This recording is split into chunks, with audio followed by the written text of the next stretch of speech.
प्रिय मित्रों नमस्कार। मैं अजय सोलंकी, एस्ट्रो एडवाइज़र और इसके साथ ही फ्लूटिस्ट यानी बांसुरी वादक आज के ज्योतिष एपिसोड में अपने एस्ट्रो चैनल में आपका हार्दिक स्वागत करता हूं। वर्षा ऋतु के स्वामी चंद्रदेव कहलाए गए हैं और जुलाई और अगस्त वर्षा ऋतु के माह कहलाए जाते हैं। क्योंकि चंद्रदेव वर्षा ऋतु के स्वामी होते हैं, इसीलिए जुलाई अगस्त में जन्म लेने वाले जातक पर चंद्रदेव का भारी प्रभाव पड़ता है। चंद्रदेव का प्रभाव ठीक उसी प्रकार से पड़ता है जिस प्रकार से चंद्रदेव के प्रभाव से समुद्र में ज्वार भाटा तक आ जाता है। इसी प्रकार से मानव जीवन भी चंद्रदेव से प्रभावित होता है। यानी वर्षा ऋतु में जो जातक जातिकाएं जन्म लेते हैं, यानी जुलाई अगस्त में जो जातक जातिकाएं जन्म लेते हैं, उन पर चंद्रदेव का गहरा प्रभाव पड़ता है, गहरा असर पड़ता है। चंद्रदेव मन के कारक ग्रह माने गए हैं। जिस प्रकार से मन बहुत चंचल होता है, उसी प्रकार से चंद्रदेव भी बहुत अधिक गतिशील होते हैं, बहुत जल्दी राशि परिवर्तित करते हैं। अन्य ग्रहों की तुलना में सबसे अधिक कम समय में यानी 2.25 या 2.5 दिन के अंदर अपनी राशि परिवर्तित कर देते हैं। मानव तन में चंद्रदेव मन है, मन के स्वामी चंद्रदेव हैं। इसीलिए कहा गया है मनसो जातः चंद्रा, यानी चंद्रदेव मन के कारक हैं। वर्षा ऋतु में जन्म लेने वाला जातक यानी जुलाई अगस्त में जन्म लेने वाला जातक बहुत ही भावुक होता है, इमोशनल होता है। वो इमोशनल कंट्रोल्ड होता है, उस पर इमोशंस का भारी असर पड़ता है, भावुकता का उस पर काफ़ी नियंत्रण रहता है। इमोशनल होने के कारण, भावुक होने के कारण वह क्षण में माशा और क्षण में ही तोला और क्षण में ही शबनम और क्षण में ही शोला हो जाता है। यानी या तो वो बहुत अधिक आक्रामक हो जाएगा, बहुत अधिक उत्साहित हो जाएगा और कुछ ही समय बाद वो उसकी आक्रामकता शून्य हो जाएगी, उसका उत्साह समाप्त हो जाएगा और वो डिप्रेशन में चला जाएगा। वह इतना इमोशनल होता है कि जब वो बातें करता है तो बात करते करते ही उसकी आंखों में आंसू आ जाते हैं। यदि जातक का चंद्रदेव शुभ है और जातक का जन्म वर्षा ऋतु यानी जुलाई अगस्त में हुआ है, चंद्रदेव का शुभ होने से अभिप्राय है जातक या जातिका का जन्म यदि शुक्ल पक्ष की पंचमी से लेकर कृष्ण पक्ष की पंचमी तिथि के मध्य जो तिथियां हैं या इन दोनों तिथियों के बीच जो तिथियां हैं, इनमें से किसी भी एक तिथि में जन्म हुआ है तो जातक का चंद्र बहुत शुभ होता है। और उसके साथ ही चंद्रदेव किसी भी अशुभ भाव के स्वामी नहीं होने चाहिए। अशुभ भाव तृतीय भाव, षष्ठम भाव, अष्टम भाव और द्वादश भाव, इन चारों में से किसी भी अशुभ भाव के स्वामी नहीं हैं। ना ही अपनी नीच राशि में स्थित हैं, ना ही पाप ग्रह के साथ स्थित हैं और ना ही पाप ग्रह से दृष्ट हैं। तो ऐसे जातक का चंद्र बहुत शुभ होता है। लेकिन ऐसे शुभ चंद्र की शुभता का जातक को पूरा लाभ तभी मिलेगा जब चंद्रदेव 12 से 18 डिग्री के बीच स्थित हैं। यानी 12 से कम डिग्री पर नहीं होने चाहिए और 18 से कम डिग्री पर कुंडली में स्थित नहीं होने चाहिए।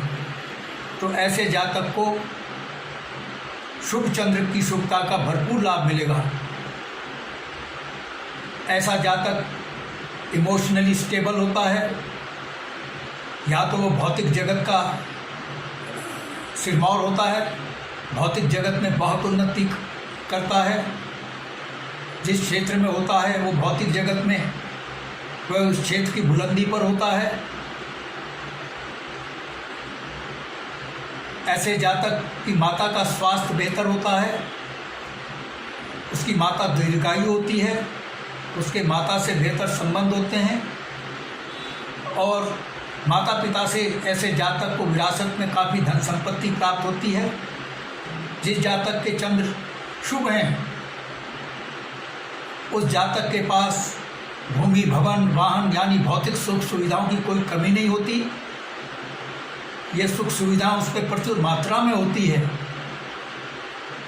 चंद्रदेव चूंकि जल के भी कारक हैं, ऐसा जातक यदि तरल पदार्थ से संबंधित कार्य या बिजनेस करता है उसको काफ़ी सफलता मिलती है। नेवी में उसको उच्च पद प्राप्त होता है। अन्य क्षेत्रों में भी वो कामयाब होता है, लेकिन इन क्षेत्रों में विशेषकर वो कामयाब होता है। अगर भौतिक जगत में वो नहीं है तो ऐसा जातक आध्यात्म जगत में उन्नति के शिखर पर होता है, बहुत ही प्रसिद्ध और जाना माना धर्मगुरु होता है, आध्यात्म जगत का सिरमौर होता है। यदि जातक का चंद्र शुभ है लेकिन डिग्री वाइज चंद्रदेव 12 से 18 डिग्री के मध्य स्थित नहीं है तो ऐसे जातक को चंद्रदेव की शुभता का लाभ तो मिलेगा लेकिन पूर्ण लाभ नहीं मिलेगा। पूर्ण लाभ लेने के लिए ऐसे जातक को चंद्रदेव का जो रत्न है मोती धारण करना होगा, तो उसको चंद्रदेव की शुभता का पूर्ण लाभ मिलेगा।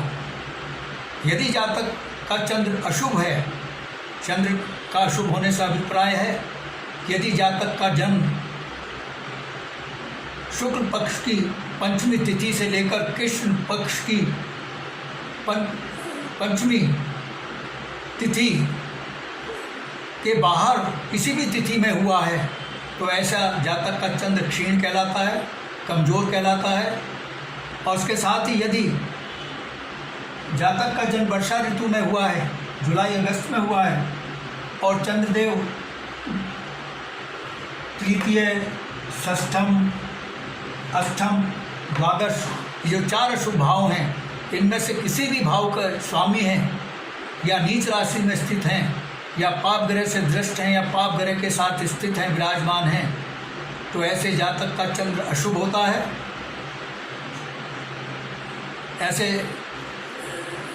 ऐसे अशुभ जातक वाला चंद्र, ऐसे अशुभ चंद्र वाले जातक इमोशनली अनस्टेबल होता है, यानी वो बहुत भावुक होता है और भावुक होने के कारण उसको नुकसान हो जाता है और उसकी निर्णय लेने की क्षमता बहुत कमज़ोर होती है, सही निर्णय नहीं ले पाता, एक निर्णय पर वो पहुंच नहीं पाता है, डबल माइंड रहता है, हमेशा दुविधा में रहता है। इस अशुभता से बचने के लिए ऐसे जातक को चाहिए कि वो देवादि शिव शंभु भगवान की आराधना करे, क्योंकि देवादि शिव शंभु भगवान चंद्रदेव को मस्तक में धारण करते हैं। इसके साथ ही देवादि शिव शंभु भगवान करुणा के सागर और भक्त वत्सल होते हैं, भक्त की प्रार्थना अवश्य सुनते हैं, बशर्ते भक्त पूरे विधि विधान के साथ और पूरी श्रद्धा भक्ति के साथ उनकी उपासना करता है, तो देवादि शिव शंभु भगवान उसकी प्रार्थना सुनते हैं और चंद्रदेव की वह शुभता से बचा रहेगा।